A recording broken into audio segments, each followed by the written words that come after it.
Good morning and welcome to the Personnel Board meeting for Monday, December 22nd, 2025. It's 8:01 a.m. All members are present. Great to see everyone. And we'll go to our first agenda item, which is the going to be public comment. Go to Lieutenant McCarthy first.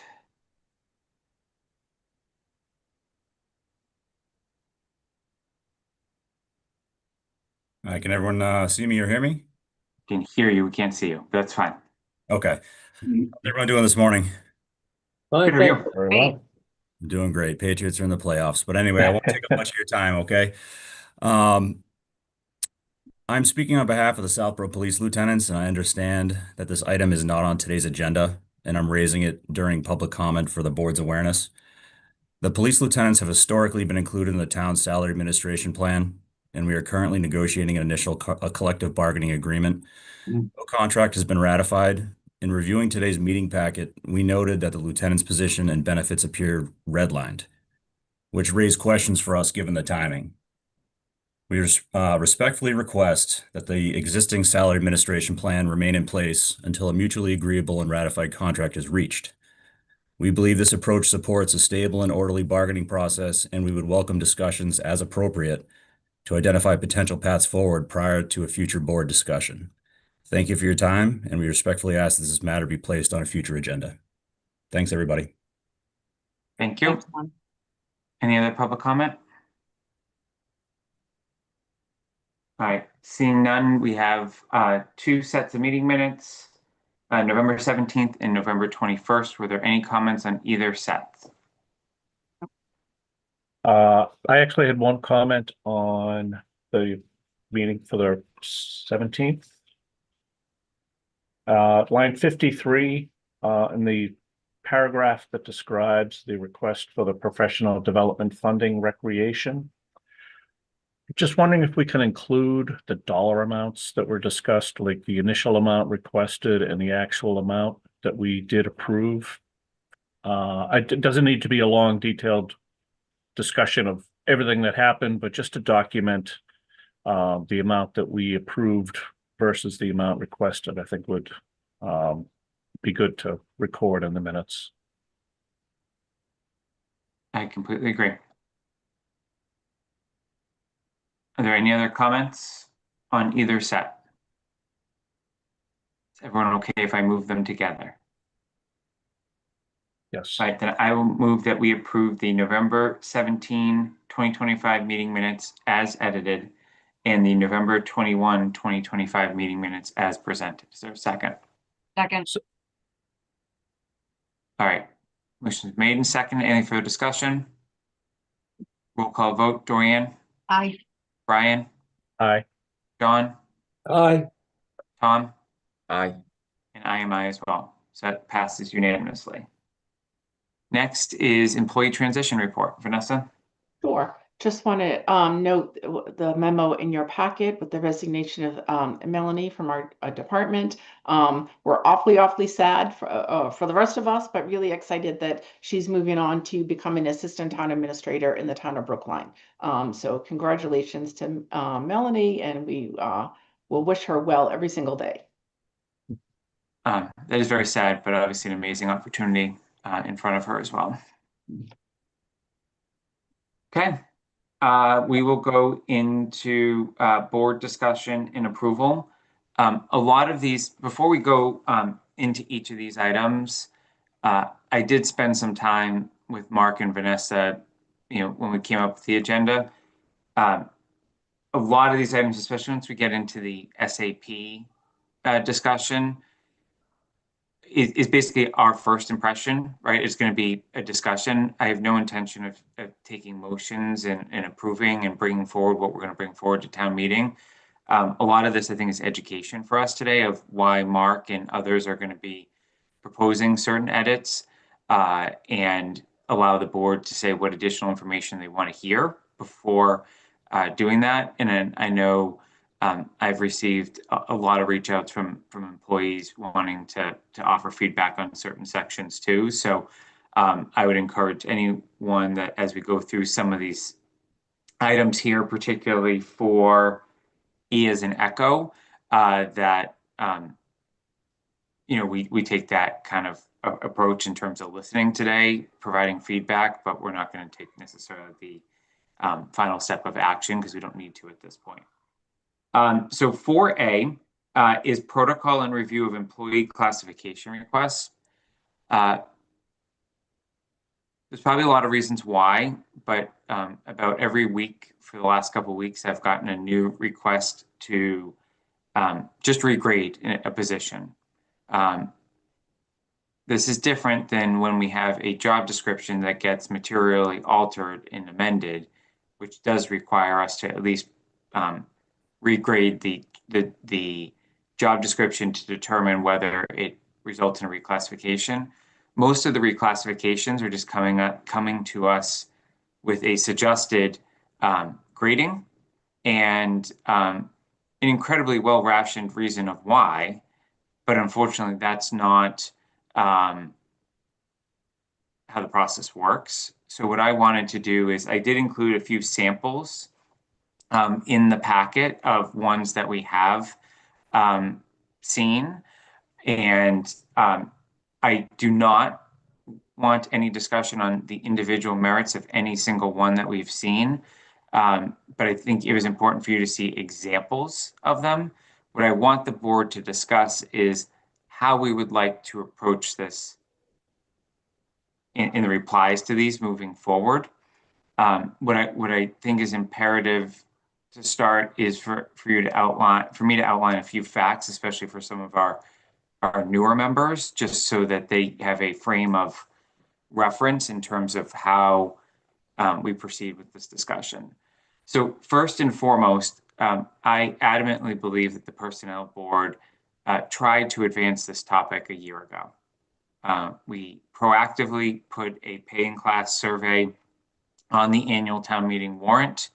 I realize there are some members that don't like paying consultants to do it, but we had no fair way to do it other than that. And ultimately, we decided that it was best to bring something forward.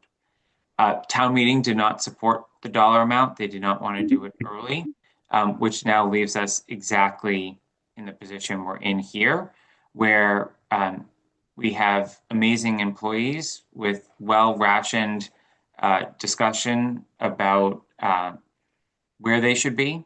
And again, I'm not going to weigh in on the merits of any individual one. And we have no independent process to adequately to look at this fairly across all employees. And my personal view is if we do it for one, we need to do it for all, right? In terms of every position continues to see changes. I think that is normal, that positions are nimble and agile in both the public and the private sector.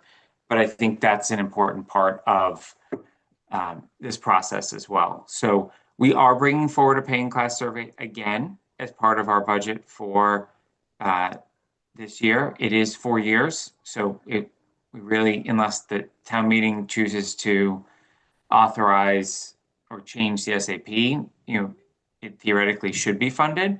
Of course, there's plenty of reasons why a town meeting may not fund it, in which case Mark and Vanessa would have to find a way to do this without funding.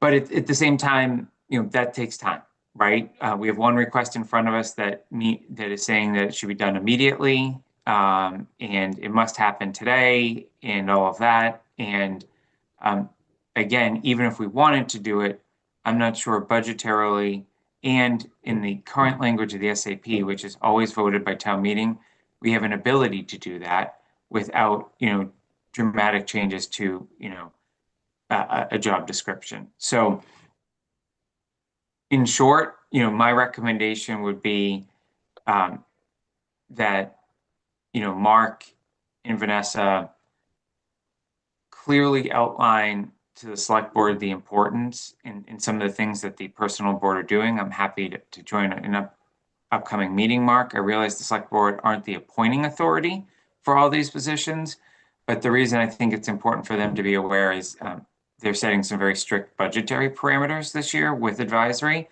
And any consulting spend usually is the first one to go, but you also have a retention issue, and one that even, the great minds here, even if we want to do something, I'm not sure we have the tools in our toolbox to do something right now. So I just wanted to get a general reaction from others. I thought this was too important of a topic for me to just reply to people's emails and do on my own, and just wanted to make sure that we're not missing something here, and that we need to stay the course, as frustrating as it can be that the public sector works a little differently than how you would deal with these things in the private sector. So I'll open up to discussion.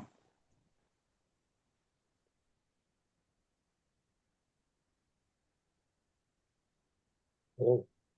Hello. Go ahead, John. Just to clarify something for me, when these requests for whatever come before us, don't they have to be run before the select board first for their approval before we can do anything?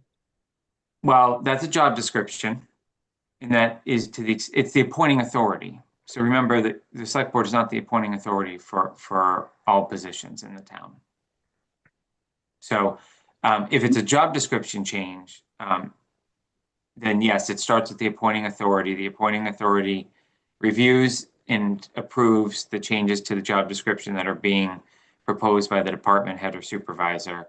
Then it comes to us, we review the job description, and we also then would review the grading to see if the changes to the job description warrant a change in the grading of the position, which it doesn't always, as we've seen in recent examples. Thank you.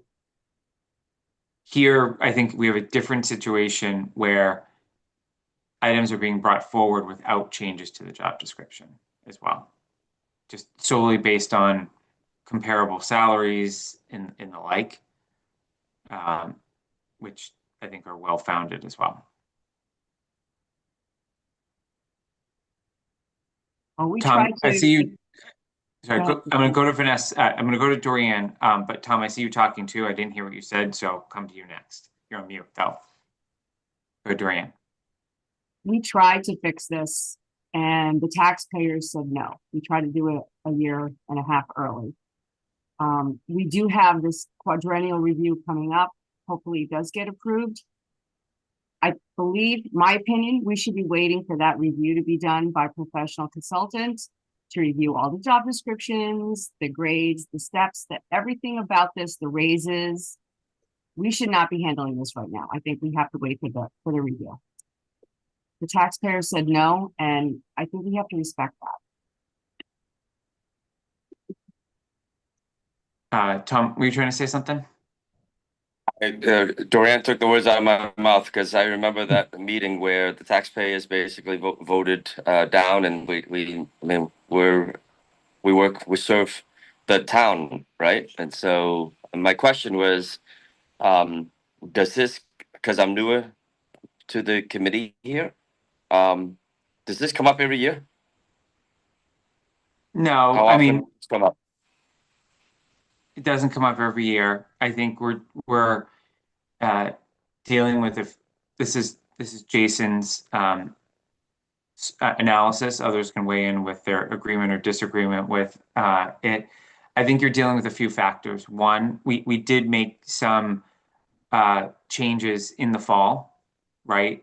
As a stopgap for a few potential situations, which that impacted some of the requests, but not many of the requests, right? And I think in particular, it was the combination of the BA1 and the BA2 positions that certainly have created a few questions for us in terms of other positions and in the impact of those, I'll call it, at higher grades. But I think in general, you also have a situation where the job market is fluid, and like if you just stick the public sector for a second, other municipalities, whether it be towns or cities, do not have as much what I'll call red tape, in terms of just the process. There are amazing benefits that I think come by having an SAP, but I think there's other municipalities whereby there are tools for retention that exist that we don't have, not because of a lack of effort or a lack of trying or a lack of thought around it. We're bound by our municipal charter, right? And I believe there was another article at a more recent town meeting, which was a non-binding article, but was to get the town to look at that, right? It goes well beyond personnel, but we are competing against situations where you don't need boards or town meeting approval for a lot of things. It usually revolves more around an administrator, in an administrator's team that has policies and procedures for equal pay and all the other employment laws that we need to abide by. Here, because we're a public board, it almost creates an avenue to receive a lot more requests along this line, but the ability to act on those requests is incredibly frustrating because we are bound by rules and policy, but also the need for consistency amongst how you deal with these things, as opposed to if I shift to a private sector hat for a second, there isn't consistency, right? There are laws, you have to abide by the laws, and there are budgets, and you make decisions about your talent and team based on those two main items. We have other gates or obstacles in our way here. And it's frustrating because most items that come before us have a ton of merit and are well thought out by those that are bringing them forward. But we're also working with a system that's many years old at this point. Mm-hmm. John, do you have anything before I go to Marnie? Go ahead, John. Question, would a motion be appropriate to, I don't know the exact word, but let everybody know that pending a new study, we're not going to address any of these changes?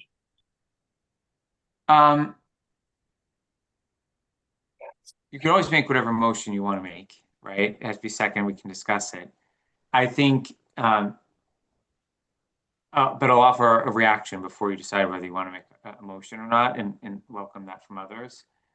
I don't think you want to close the door unilaterally, because there are changes to job descriptions that we should, we have one coming 2 agenda item points down, where there was a change to the job description. We have always, when there are material changes to a job description, we've always looked at that. Now, it has to be really compelling changes to warrant a regrading, and those changes may or may not then actually result, once you calculate the score out, a change. But I wouldn't want to unilaterally say no, but I do want to use this discussion as an education of just the general feeling from the board on these changes. And then I think it is still prudent to bring forward the changes, right? So I don't want to talk about any individual one today. I still think it's important to bring forward whatever proponent is suggesting something and see if they want to continue it. And then we would separately list it on a future agenda for them to discuss it with us. But I think that the bar is going to be very high to even entertain that.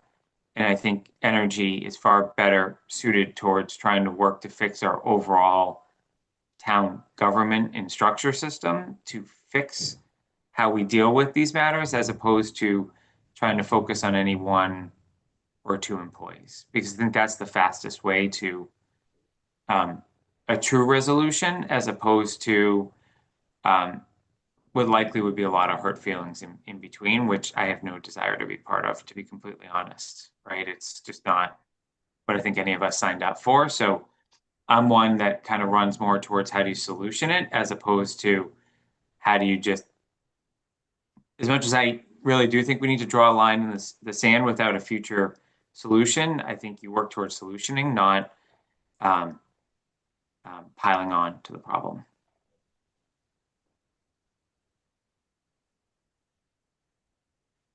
Any other board comments before I allow Marnie to speak? All right, Vanessa, if you can give Marnie the ability to speak. Hi, good morning and happy holidays. I wanted to just say I completely respect the process. And Jason, I think what you have suggested, I think it puts you in a very awkward position. And I really appreciate understanding your process and kind of the difference between this private sector, public sector versus the private sector.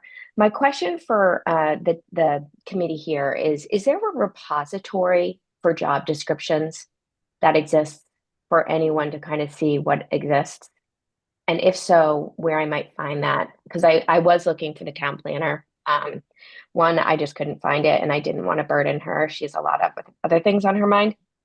And the second thing that I would ask is just on recommendations for budget. I have gone ahead and worked with Karina for our budget, and I put it into our budget recommendation for town meeting. And I understand there's a consultant process. That's what we do in the public sector, right? Like, I think it's Randstad or however you do this. Like, I think it's the right way to go. But if there's recommendations that you have for us. All right, the first one's easy. Please just submit a request to Vanessa. She has all the job descriptions that have been approved by the personnel board and can give you access to where those publicly are. They're all public documents. So you can have town planner and whatever other ones you're looking for. The second one is probably we don't do budgets as much as some of us like budgets. We don't we're not part of the budgetary process. So I would defer to Mark and Brian Ballantyne if they have any guidance on budgetary process. Before I do that, I just want to comment that usually, let's just say this pay and class survey is approved. It takes some time to do it, let's say a couple of months.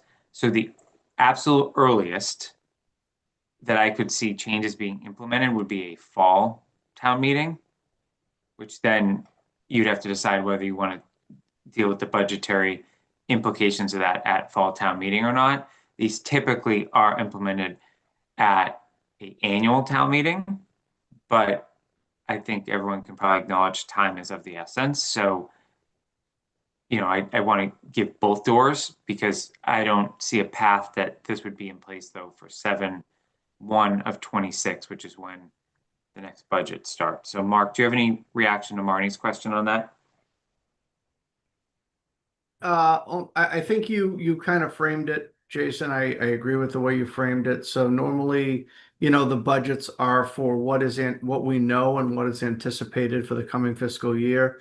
So, you know, this projected increase, you know, may or may not happen. And there's some other things that have to happen first. So I would agree that unless there is a repository of funds that is set aside by town meeting to address any changes from the SAP, from the pay and class review, you know, for FY27, so that things could happen as soon as the study is done, then I think it's going to be a fall town meeting where we would make adjustments, and those would probably, in my mind, at least be retro back to July 1st.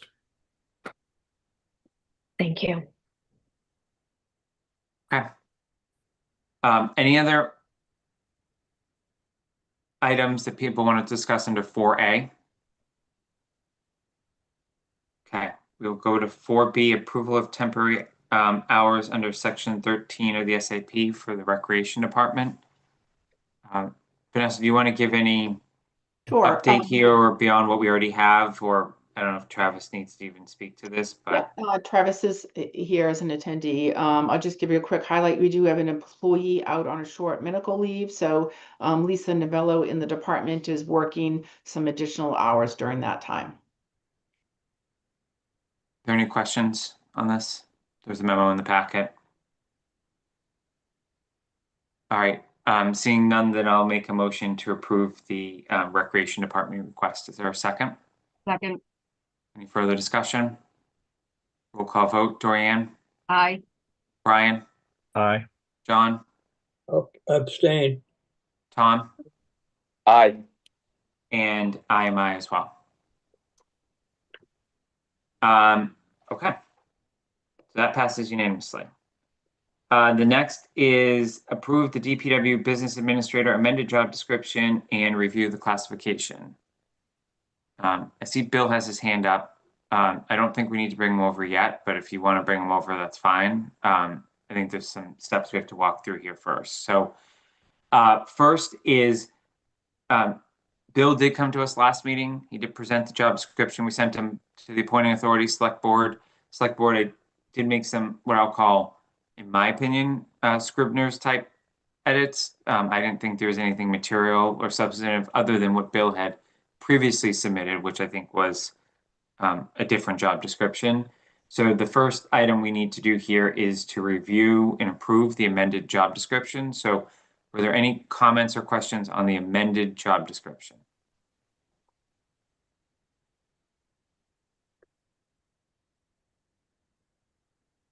I'm seeing none. So I'll move that we approve the updates to the Business Administrator DPW job description. Actually, Jason, I may be missing this, but in Bill's memo, looks like it's recommended to go to grade 6, but does the job description say grade 5? Well, we're just reviewing the job description. Okay. We'll get to the grading in a second. Okay. All right. Sorry. So I think I made a motion and there was a second. So we're doing a vote just on the job description. We'll discuss the grading in a second. Okay. So who seconded my motion? I'll second. Okay. Roll call vote. Dorian, Aye. Brian, Aye. John, I'll abstain. Tom, Aye. and I am I as well. Okay. So the job description is now official. That will be the new one that goes into Vanessa's repository. And because we have a new job description, we did go ahead and grade it under the assumption that that would pass, given we had already had a discussion on it. So Bill is welcome to come over. What I'm going to do first is update everyone on where the grading came out and what the process was for the grading. So then we can decide any other items. So as is typical in these situations, when we have an update to a job description, we have 2 personnel board members plus the assistant town administrator independently score the revised job description against the grading criteria. That's done independently, and then the group comes together and individually shares their grading for each of the series of criteria, right? And each of the criteria are unique and specific. And there's a score that goes attached to each of those. You then add up the total score, and that is then we have ranges for what falls, in this instance, how we're going to determine grade 5 versus grade 6 as in this example. For this particular one, where the scoring came out, just describe our process is we took the highest of the 3 grades for each one. So if Dorian and Vanessa had one number and I had a higher number, we went with that higher number for that specific item. So I view this as incredibly fair in terms of leaning the process and the steps towards the potential reclassification. When we tallied it up, unfortunately, it did not lead to a reclassification, and it was not even a borderline in terms of how the numbers fall out. It felt very squarely within where it currently is graded. So there is a recommendation that it stay graded exactly where it is. And that would require no further action from the personnel board. But I know Bill wants to speak to this. I know it's not the outcome he has advocated for, but again, we are bound by a process. So Bill, I welcome your comment, but Thank you. Can you hear me? yeah. Okay. I want to thank everybody for taking the time and going through the process on this. I do want to illustrate that this poses problems, in my opinion, in terms of the personnel board's process. We have two positions that have the same grade level, where one effectively functions as a clerk and the other effectively functions as an office manager. So to me, that signals that the personnel board, there's a problem with your scoring. I'm told through Mark that this is a proprietary quote unquote process. I would like as much information I can get on the scoring process. I've gone through this process in two other communities, and each of those other communities, I've been included in the process, the scoring process, to answer questions for the scorers and the personnel board. And that did not happen here. And I'm curious why that might be. If the scoring process being proprietary is, a black box you enter a number into or a ranking into, that can be preserved even if I'm in the room participating. I just find it to be, there's a level of lack of transparency. And in my opinion, there's a problem because this is clear orders of magnitude difference in performance of duties.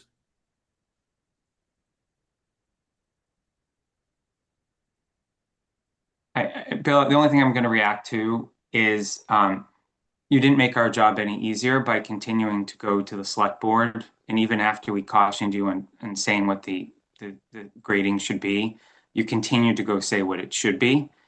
I absolutely value the contributions of every employee. And I realize you're in a unique situation in your department with two employees that are now sharing the same grade.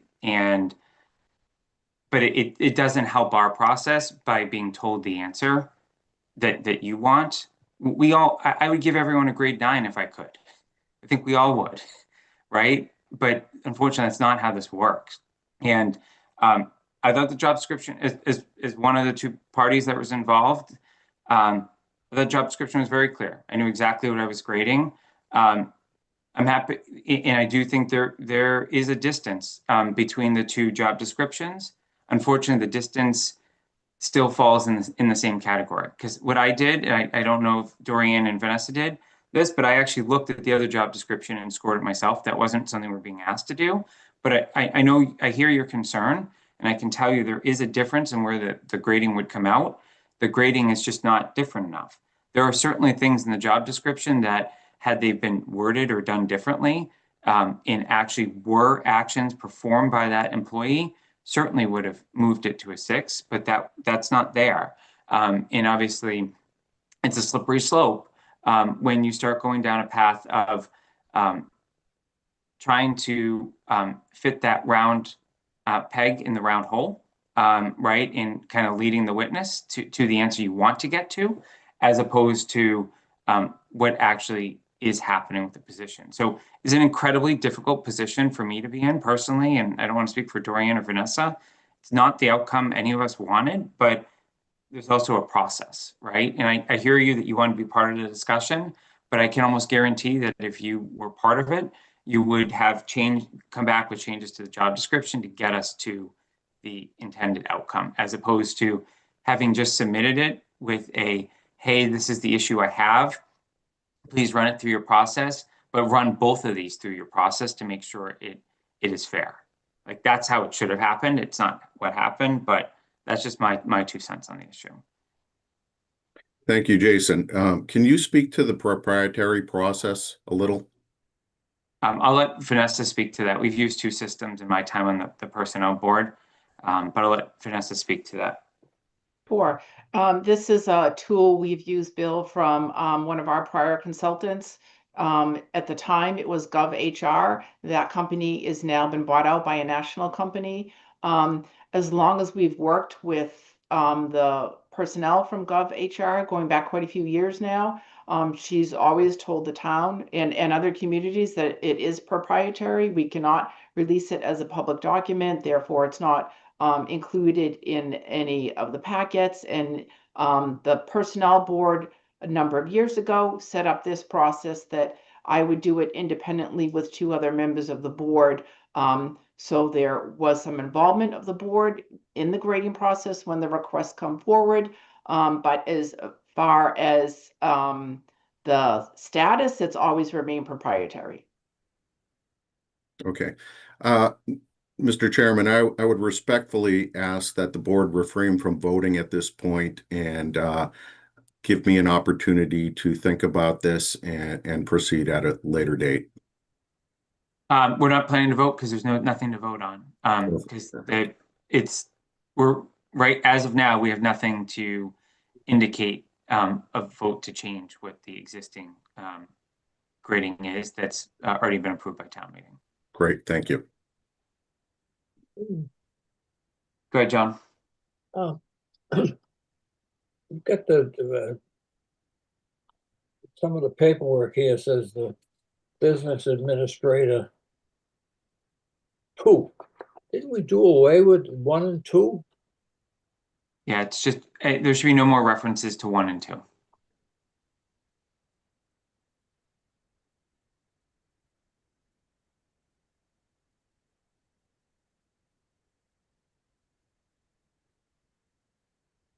Are there any other questions on 4C?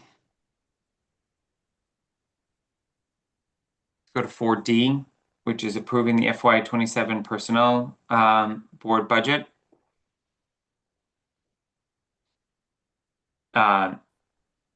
The two items in here are mainly around consulting fees, which is for the topic I think we've been talking about this entire meeting, and the workplace development budget, which is $4,500 compared to our existing of $12,000 for this year.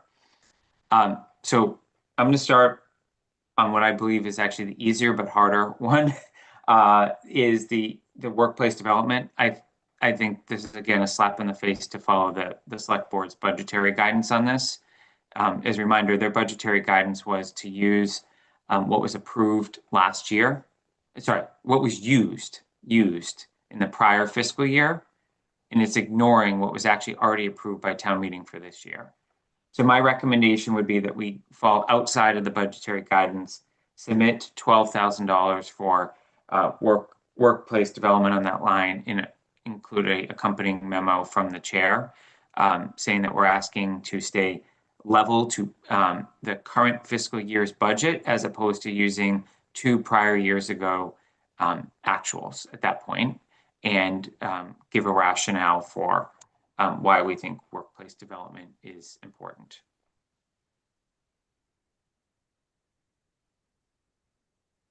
Does anyone want to go with a different number than what we already went for last year and got approved by town meeting? I'm not advocating to go up. I agree with you, Lucy.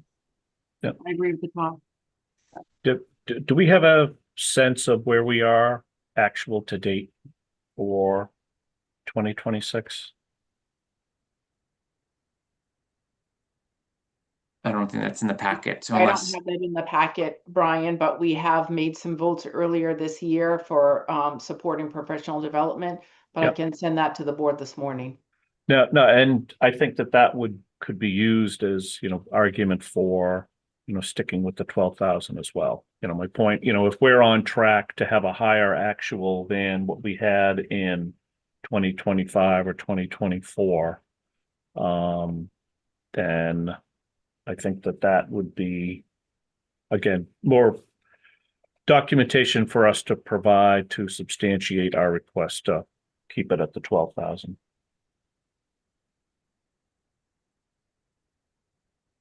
Agreed. And I think the recreation one would be a good example of one where we didn't even fully fund it. Correct. Okay.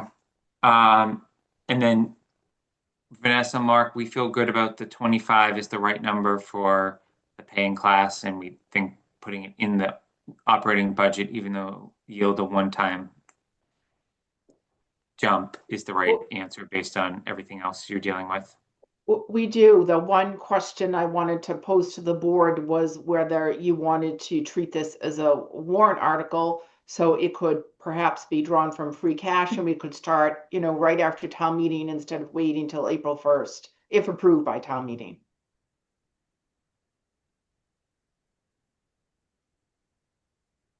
We've seen how that has gone in the past, but I would hope that we have some employees that stand up to speak to it if we went that route. That didn't happen last time, right? So that's one potential avenue. Or is there, Mark, a way that within the operating budget, if we kept it in here, that free cash could be used for a piece of that and directly allocated to that when you do that like wrap up motion, when you look at the sources of it?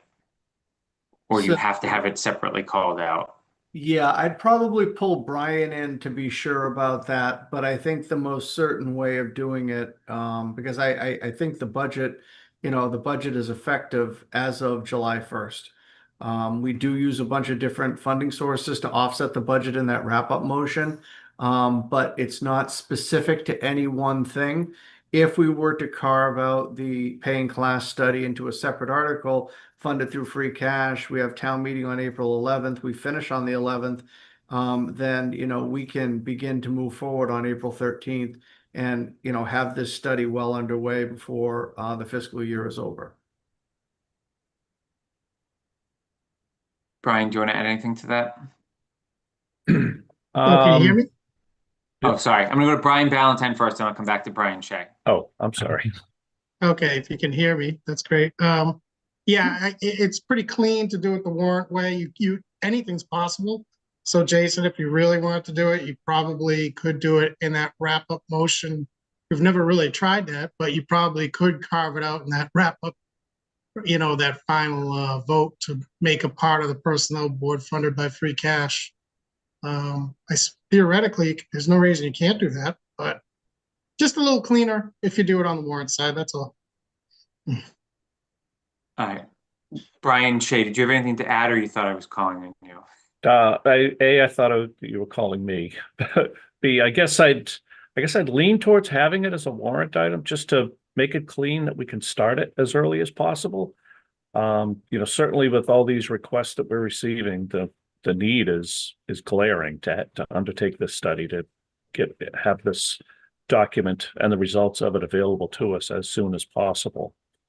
Obviously, the risk is that town meeting doesn't fund it, but whether it, I think it's going to raise a flag. There's always people that see the big jump in certain line items and budgets, and they'll question why the 25,000, and so the budget may get changed. Or I think it's going to be discussed whether it's a warrant article or whether it's in our budget. I would lean towards going with a warrant article just so we can undertake the study as quickly as possible. Okay. I'm going to move that the personnel board recommend a budget of $12,000 with one line item, workplace development, with an explanation to accompany that, and to sponsor a separate article for $25,000 for a paying class study. Is there a second? Second. Any further discussion? All right, roll call vote. Dorianne? Aye. Brian? Aye. John? Aye. Tom? Aye. And I am I as well.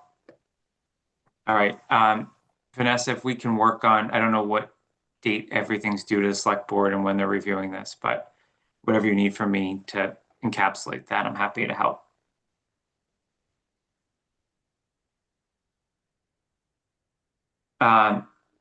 Okay, so 4E is, I guess, our first first summary of the proposed changes that have really been compiled by primarily Mark and Vanessa, and I think a few others. I think our goal here today is to let them know what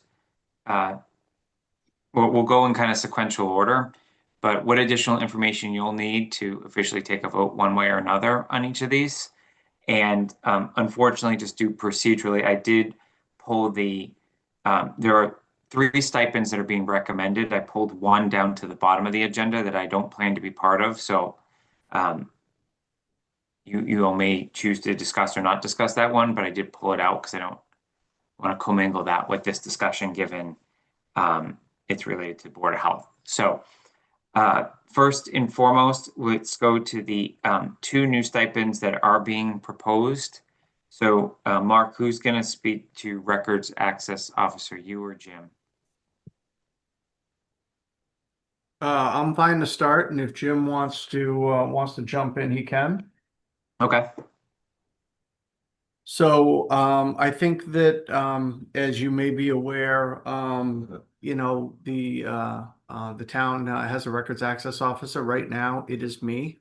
I think it was because no one else had wanted it back in, I believe it was 2017, 2018, when the state required that every city and town in Massachusetts have a records access officer to be at least one to have the conduit for public record requests that come in. We get about 150 or more requests a year. Some of these are pretty simple. Some of them, someone's just looking for, you know, information on a permit, someone's looking for, you know, something that's pretty easy. Sometimes they're a little more complex. People are looking for multiple records from multiple entities over multiple years. And they take a lot of time and effort. You know, I'm not going to read the memo. You have it in the packet. But, you know, we need to ensure that this is done correctly. And if it's not done correctly, it leads to issues with the state.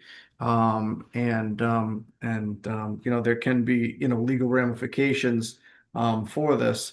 I've had conversations with, well, let me back up because I also want to offer this. So I am the records access officer, but Melanie Otska in my office has been, you know, was assisting me at first with a lot of these, and now she has, you know, almost entirely taken over, you know, the operation of responding to these, and I get involved with some of the trickier ones. But she is handling all of these, which was the impetus for looking at doing the stipend. However, since she has decided to move on to a you know, much larger position, and you know, I'll echo Vanessa's comment earlier. You know, we're really going to miss her. She's been amazing here, but it's an amazing opportunity for her. So very excited. Talking with the town clerk, with Jim Hegarty, Jim would like to bring the records access into his office. Again, since the clerk is the keeper of the records, that makes sense. So this stipend is likely going to be applied for someone in his office, because that responsibility for records access will shift, you know, over into that office from the select board office. So, you know, some communities have separate record access officers. We don't have the ability to do that here. I think that's why we try to figure out some of these responsibilities, you know, such as the green communities piece, and you know, some of the other things that you have under the stipends. You know, there are other ways to do them rather than hiring, you know, brand new positions, another set of benefits, things like that. So that's the background on this request.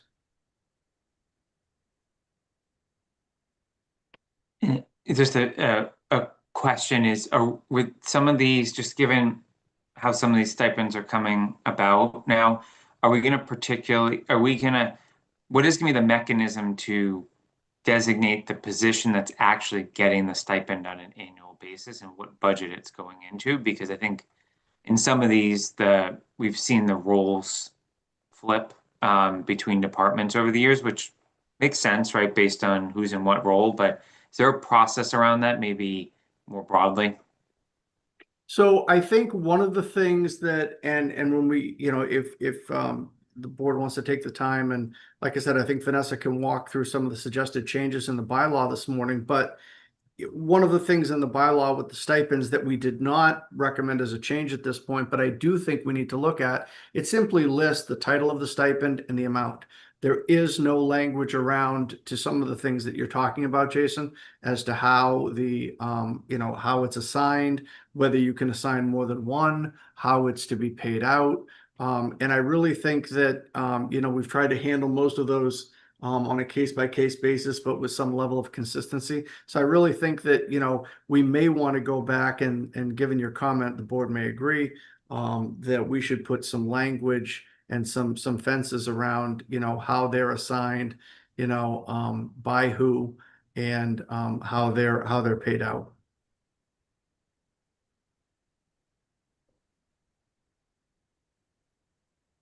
Okay.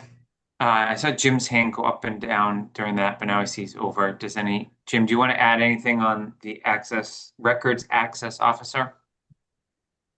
Yes, I would. Can you hear me? You can.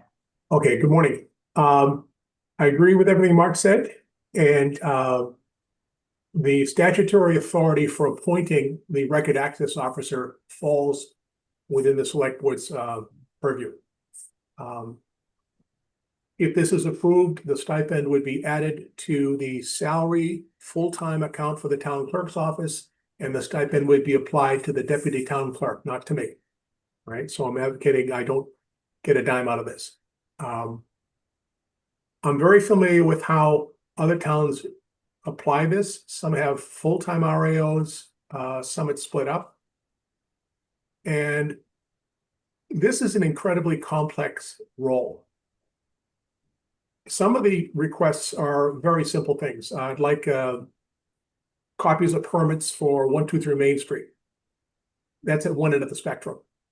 The other end of the spectrum, to be perfectly candid, there are people that request every piece of paper that's ever come through the building for whatever their purposes are. There are people that have requested a zillion emails from many, many employees. So the person, the RAO, is tasked not just with coordinating the responses, but the RAO has to review the personal emails and texts of, for example, your board. Could be your personal cell phones if they were text related or whatever the deal is. And that's a big responsibility for two reasons. One, to ensure they comply with the request, but two, to protect your privacy. I'm gonna make a hypothetical. Let's say somebody requested my texts. I give them for a range with my emails. And then that I happen to talk about a family member who has cancer. All right, that actually happened in an email that somebody sent to me, and I replied back to them about my granddaughter who was ill. And if that wasn't caught, that's a big deal. Flip side of this, I know of a situation, I believe it was in Arlington or Belmont, where a request was made for information related to, it went to the schools about expenses related to special education, and they were interested primarily in what they thought were high transportation rates. And inadvertently, when those records were released, they released the records that showed the child who was being transported and talked about that child's medical condition, and the town was sued for that. So I think this is a very, very significant responsibility to give to somebody, and there are very specific, hard time constraints to get this done. This is a really big job, and it's a big responsibility. And that's all I really wanted to share. Thank you. Thanks, Jim. Questions from the board, John? How much of Melanie's time was spent on this, Mark? So it's a little hard you can't say she's spending X amount of hours per week because it depends on what's coming in. As Jim had said, if it's a small request, John, those can be taken care of pretty quickly. We have one now that, again, is dealing with multiple municipal officials over multiple years. That will take, and I'm involved in that one too, that is taking hours and hours of time. So it really depends. It's an ebb and flow. big ones never come in when you want them to come in because you got everything else going on. But it's if you were to say an average, I would say it's it's easily probably 5 hours or more a week, that we're dealing with public record stuff, and it's also the maintenance of all the other records, the requests and everything, and making sure that everything is taken care of. So it can be a lot. Sometimes seems like more than it is, but again, 150, 160 requests a year, you're getting one at least every couple of days. And Jim, I see you in the handout here, you're going to request the select board to appoint Stephanie. What's this going to do to your help that you have? Are you going to need somebody else? No. John, I got to tell you, I'm taking a risk here. But I think we can do it. And we also have some efficiencies we're going to be rolling out quickly, which will in the spring, that'll save us a bunch of time. For example, you won't have to come in to get sworn in person anymore. It's all going to be done by DocuSign over electronically. So we're taking a risk. This is going to be tricky for us, especially when we get into a busy cycle with elections and town meetings. You have to request delays from the Secretary of State, and the fact that you have other town business going on doesn't count as an excuse. And I've talked to Stephanie about that, and there will be mandatory overtime if that happens. But I don't think we need extra staffing to make this work. Thank you. Questions on this one?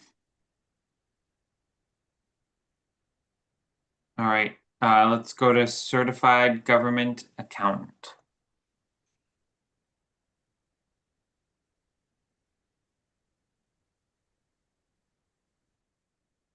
I'm going to bring Carla over. I think she's Okay. prepared to speak on that. Okay.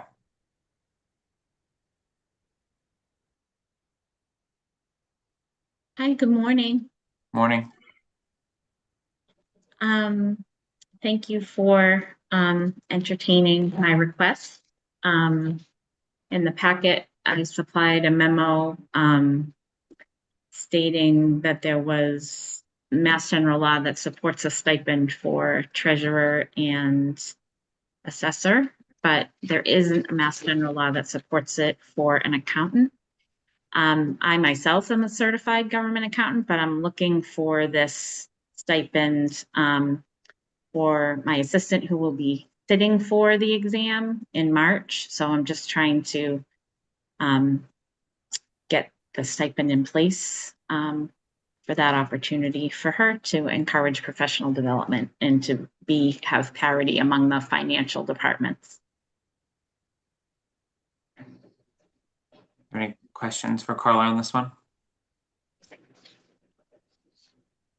Carla, are you looking for a stipend to pay for her to take courses and get certifications? No. So how the certification stipend works for the assessors and the treasurers, when people are certified, they will then get the stipend. Again, Mass General Law supports it for the other two departments. So this is actually above and beyond when you're certified, a stipend that would be recurring. Did I answer that for you? Yes, I'm good. Thank you. Okay, thank you. Other questions or comments on that one? I would say if anyone does think of something after this meeting, but before the next meeting, my intention would be that we would vote on these two particular items at the next meeting. So if you need anything else to inform your vote, please certainly reach out to Jim or Carla in the meantime. Okay. Could I just ask one question, Jason? Good, Brian. So where town meeting had approved the previous stipends for assessor and treasurer, should those be listed in the SAP under the stipend section as well? I don't think that they're currently there. No, sorry, Jason, I'll jump in. Brian, those are Mass General laws. So it's Yeah. simply Mass General laws being accepted. So the stipends that are listed there are there is no MGL to support them. Okay. So so we would have, so in the town code, you can find a list of all the Mass General laws that have been accepted by town meeting over the years. And that's where you would find those. And they also apply to positions that are currently outside the SAP as well, right? They're only to contract employees right now, right? Got it. Yeah, I think in the same vein that Ms. McAuliffe just spoke to, though, that the intention of both the treasurer and the assessor, that those would go to Deputies. the deputies in their office. Okay, so then I do think Brian's point is valid then, that we should probably, if we're gonna include this one, if this one gets passed, right, we should just list them out if the town has adopted them. Yeah. Fair. Okay, should we go on to the classification grid? I don't know, should we? No, I'm asking if everyone's okay to move on to it. So this is just more of a formality, I think, at this point, to crystallize our prior vote around, I'll call it the cost of living adjustment. We already had the 2% step adjustment in there. So this is what is intended to be in the warrant. And it's just an update on that. So just to clarify, this is the 3% adjustment that we voted on the rates from what are currently in the grid. Correct. Okay. Because the grid already accomplishes a 2%. So basically, Yep. they took every number and multiplied it by 3. Okay. Vanessa, I did not audit this, but I assume Yeah. multiple eyes have, like, if Yeah, this if- just went through the treasurer's office, let's have the accountant's office look at it, or some independent, just to Yes, make it was sure we got it right. prepared by the finance director, and a number of other people have looked at it.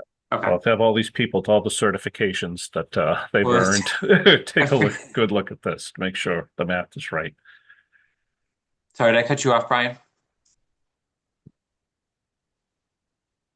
No. Okay. All right. So then we have recommended edits from the personnel director. So Mark, Vanessa, and anyone else you think are appropriate, can you just walk us through what you've proposed here thus far, the origin or rationale for it? And I'd really stick to items that are of substance, not items that are like changing years and stuff like that. So anything of, hey, we identified a problem, this is what we're proposing or discussing with Labor Council, I think would be important just for the board to hear why it rose to kind of the level to require a change.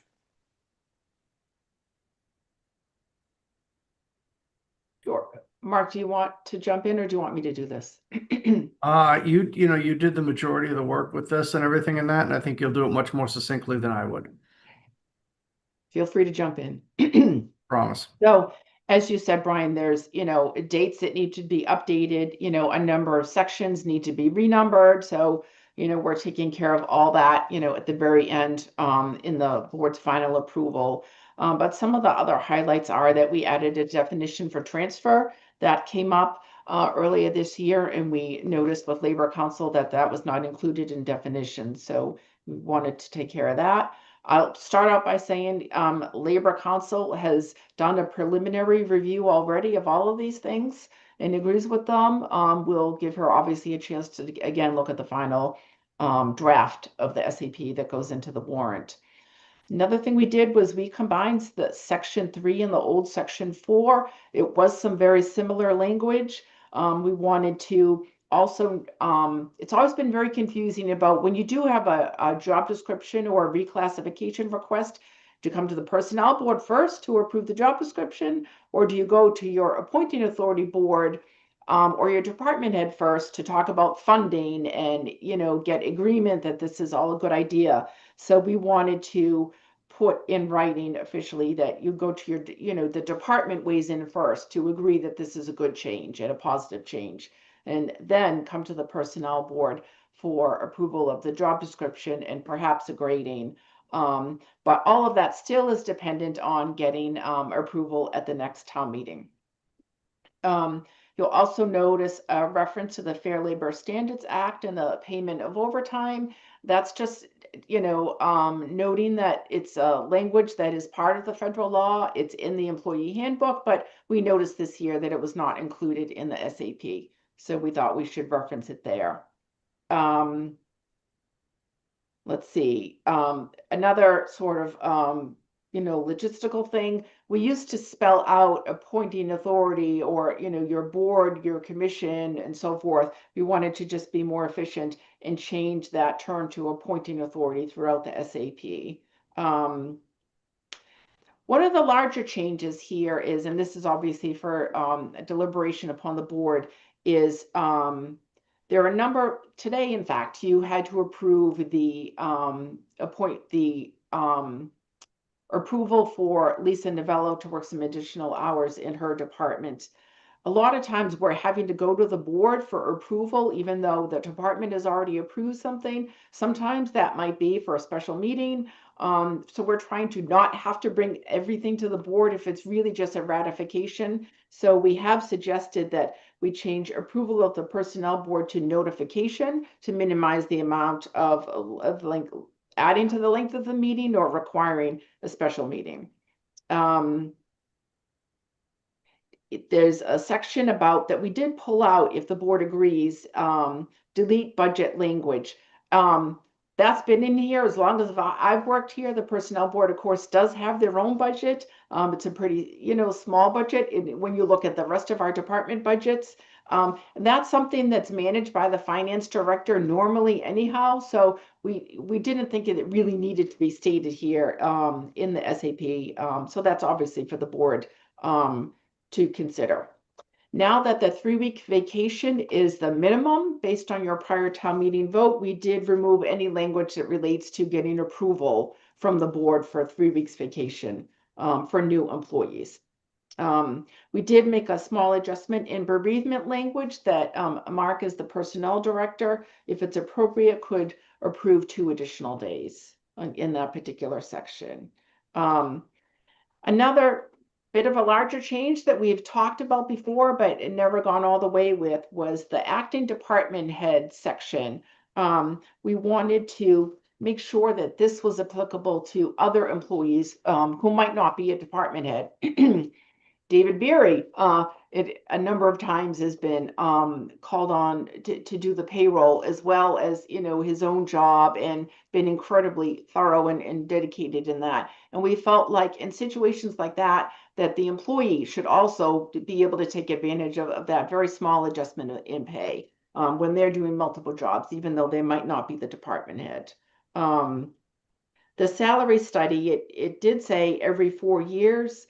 I'm sorry, every federal election, but you know, that's occurring more often. So we wanted, and we, as we did earlier this year, you know, there have been instances where we tried to do the salary study a little bit earlier. So we wanted to modify language in that section.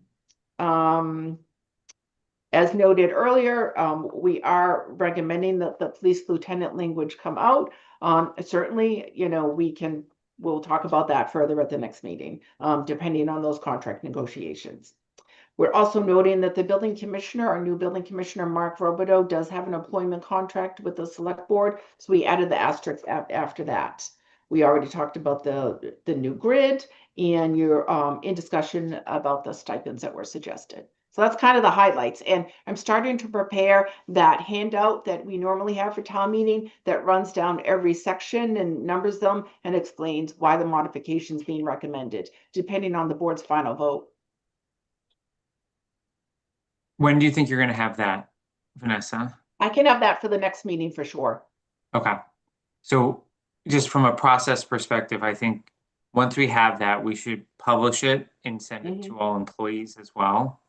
And allow, like, we'll use that as, like, we'll go one by one in that meeting. Okay, yeah, And if there's no, and we'll start approving things, sure. right? So if there's no feedback that's either submitted in writing or verbally during that, and the personnel board is okay with it, we're going to start kind of trickling it down. My hope is we get through it all in that one discussion, but Yeah. I know there's always a topic that comes in. The other thing that before I open up to more general comments is I would err on the side, and this, it starts with the police lieutenant thing, but it, Yeah. you know, let's not change anything until stuff happens, right? So like, Okay. look at the vacation as an example. We waited for town meeting to approve the 3 weeks vacation, and now you're making kind of some further tweaks to kind of get rid of that process. Like, let's do the same thing. And if the union does come to an agreement with the town, then a subsequent town meeting can remove the lieutenants. I Okay. don't think there's going to be, I Yeah. imagine there are some legal language that'll be in the union contract, if ratified, that would basically null and void anything that sits in the SAP to begin with, in this interim time period sort of Yeah, thing. I'll But take care of that today. Yep. obviously, if you have a contract in January and it's signed, then maybe we'll move forward with what you've proposed. But I just think in general, I'm using it as an example, but I think there's a few other items in here. Let's not get too far ahead, just so we don't create any optics issues. Were there any questions today from the board on any of these items? Well, yeah, Go ahead, John. Vanessa kind of skimmed over. My copies don't have red lines on them, but they got lines, and kind of went over kind of fast. We certainly will have a chance to review them a little more closely before the next meeting, so yeah. Sometimes things happen that don't mean to happen. Yeah, I think we should endeavor to have that ready 5 days before, so it allows everyone to kind of ask questions and then bring it to the meeting, would be from a scheduling perspective, which I know we're getting close to that, so. My only other question, just seeing some of these for the first time today as well, Vanessa, is I like the general concept of what you're trying to do with the acting. I know it used to be acting department head, but now taking on additional responsibilities. I would encourage us to think about, though, that it not be a situation where someone has the ability to, and I'm going to use air quotes here, double dip, right? Like if they're getting overtime for the position because it's requiring them to work outside their normal hours and kind of a 10% jump, I think that's not the intent. It would be when someone is being asked to kind of dual hat within a normal working hours. I don't know how you frame that, but that might be a labor council question as well. But I think we just need to be cautious of that too. But I love the intent of where you're going with that. I just think we need to be careful of some of these traps. Sure. We'll review that again with council. Jason, I have a question. If we have employees, especially with the DPW facilities, anybody who has to come in, we have a big snowstorm. And they have to come in work. It's forced. They have to be there. They're getting time and a half, even though they haven't finished their 40 hours. So what if there's a storm in the middle of the week and they have to come in on a Sunday to work because they have to snowplow, but it's not part of their 40 hours? Like, how is that working? Are we just paying them time and a half when they have to come in on a holiday or in that situation? Or are we holding them to, you have to have 40 hours and then you get time and a half? Well, I'm I'm only going to confused allow about how this is written. I'm only going to allow an answer as it relates to the facilities department. The DPW contract would because they're a union, right? So Okay, if you're okay. referring to union employees that come in, I'm not going to answer that because that should be outlined in whatever Mark negotiates. Okay, no, that's fine. So you're asking if using your example of a SAP employee, let's take the department, an SAP employee that's normally a 40-hour-a-week employee has to come in off time, right? Like on a weekend because there's an emergency issue that deems that. How are they compensated? Mark, Brian, Vanessa, who wants to answer that? Brian Ballantyne, that is, not Brian Shea. So there is language that accommodates that for some of our facilities employees. We do have people who are on call, who, would come in, and then would be paid overtime, for the time that they do come in, working over 40. Again, I get your point, Dorian, is that, if a storm happens on a Wednesday, you haven't worked 40 hours in the week yet. But assuming that you're working the rest of the week, those hours, you're going to work more than 40. And so anything over 40 is going to be at overtime. It is assumed that those extra hours, on that day, beyond 8, are going to be counted as overtime. Okay, so what if it's a holiday and they have to come in? Are they getting, because they're coming in on a holiday, are they getting the time and a half for the full time they're on for that day? Or again, are we holding them to the 40? It's not really clear here. That's why I'm asking. So if they haven't worked the 40 hours, because the holiday falls in the middle of the week and whatever, but they have to come in, they get called in for an emergency. Are we paying them time and a half for coming in on that holiday? Or are we paying them straight time until they hit the 40 hours to get to overtime? We're not going to go back and forth on this one anymore. Let's take I'm that as a trying to question. understand this, Jason. It's not written clearly for me, so I'm trying to understand how this is handled. That's Yeah, let's Dorian, let me let's- send you something offline. Yeah. okay. Thank you. Yeah. I'm just And trying to then- understand. That's all. And Thank then you. once you have that, you can decide with Mark whether something needs to be changed. But I think I Okay. would go to how is this working from a payroll perspective, and is there a known issue that I think we're circling an airport here without a good landing path in terms of I need to understand what the issue is first and whether there's actually an issue here or we're just it's the wording or is it the practice or the execution. Okay. All right. Are there any other questions on the edits today? Okay, so next steps here are obviously we have that one to do that Dorian has a question on. Vanessa's going to prepare kind of a side-by-side. We're going to get feedback from employees. We'll have feedback from the board and we'll start taking positions on them in our January meeting.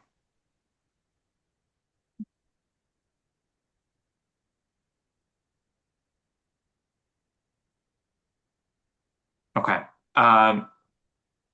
Let's go to, is there any other business for today?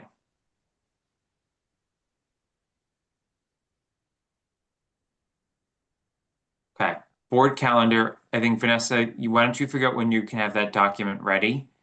And then we'll pull the board probably for mid to late January in terms Okay. of a date. Sure. But that's gonna be our agenda topic, right? Unless other things come forward. So let's focus on that. I am going to drop now. I'll turn it over to John. You all just need to talk about the sanitation certification with Taylor from a Board of Health perspective. And then I think should be good to adjourn. So I wish everyone a happy holiday because I'm not going to come back. Thank you, Jason. All right. Thank you. Thank you, Bye, Jason. Jason. So John, I've just brought Taylor Westover, who prepared the memo for this requested stipend. Hi, can everyone hear me? Yes. Great. So requesting a $5,000 stipend for registered sanitarian certification for our health agent. Basically this certification, he was not required in the job description, but required within a year of hire. Chris, our current health agent, successfully passed his exam at the beginning of this year and allows us to have expanded inspection capabilities in the health department. Chris is a shared employee between Northborough and Southborough. So if this was approved, Northborough would reimburse for half of the stipend. This exam is extremely hard to pass on the first try. Just thought I would throw that plug in there. Only about 13% of people pass on the first try. So we're extremely proud of Chris for that. I included in the memo more details and the requirements to even sit for the exam itself and a comparison to the current Greater Boroughs salary as well, to just to show some more justification. So if anyone has any questions, please let me know. Did the Board of Health vote on December 9th to support this addition? They did. They passed unanimously.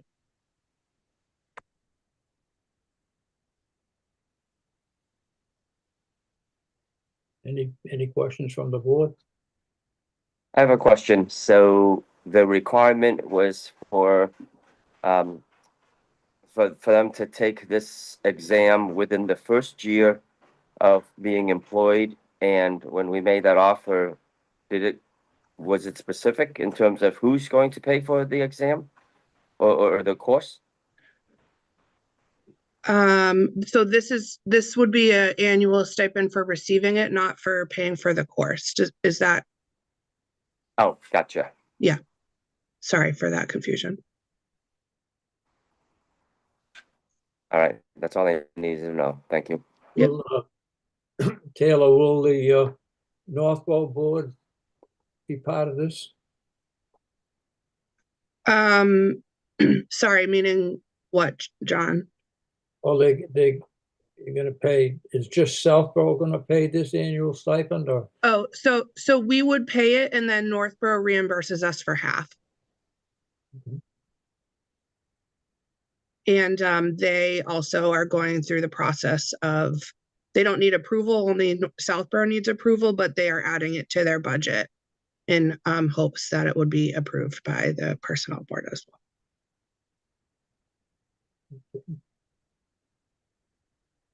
So there's no guarantee that they're gonna pay half of the stipend. Because we don't Right. have an approval from them yet.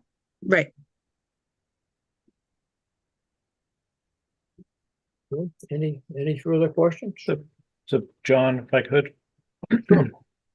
So in the, just looking at the attached material to it, where for the Employment Opportunity Regional Health Agent. So being a registered sanitarian, within an agreed upon time is a requirement of the job, correct? Correct. And a salary range was then stated for the job. Right. Could one assume though that this stipend amount that we're looking for should already be included within that salary range? So I can just give you some historical background. When we approved the job description for this new position that we hired into last year, Brian, there was discussion around whether it should be a requirement coming into the job or if we should say preferred. And I think it affected the grade a little bit based off whether it was a firm requirement or not. I am not looking to change the grade or the job description because I think it kind of put some barriers on who would apply if we were to have to rehire. So I think that's why we're looking for a stipend saying, okay, great. This employee successfully passed this extremely hard certification and, we would like to reward that if possible.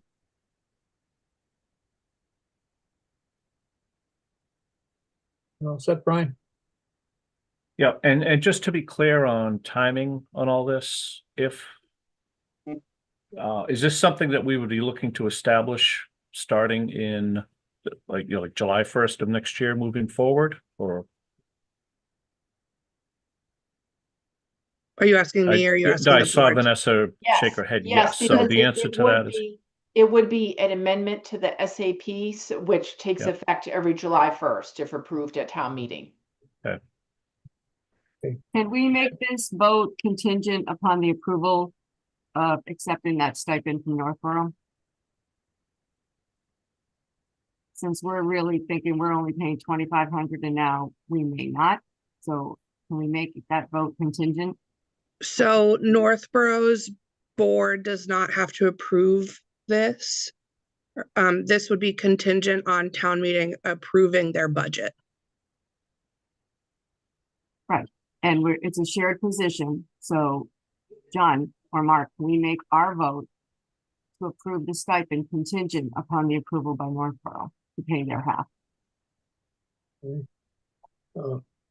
Further question, Taylor, we have eligibility requirements from the NEHA. Does Craig meet these? Yes, he met those to sit for the exam, which he successfully passed. All right, so Dorianne, how do you want to word this? Just make the vote contingent. If we approve it, that it's contingent upon the acceptance of Northborough at their town meeting, paying their half. Otherwise, I think we should revisit whether we want to pay the full stipend on our own. Can you put that in the form of a motion? You want me Please. to put that in a motion? Okay, make a motion that we approve $5,000 stipend for the Registered sanitarian certificate. yeah, registered sanitarium for $5,000 contingent upon the approval of Northborough to pay their half. I'll second that. Okay, roll call vote. Any other questions? All right, roll call vote. Dorianne, Aye. Brian, aye. Tom, Aye. and the assistant chair votes aye. Thanks all. Happy holidays. Happy holidays, Taylor. All right. Any other business to come before the board? Mhm. I move that we adjourn. Second, Roll call vote. Dorian, aye. Brian, Aye. Tom? Aye. Aye. Well, happy holidays, everybody. Yep. Thank You you. as well. Okay, and the chair votes aye. Happy holidays. Happy holidays, everyone. Thank you Take very care. much. Bye.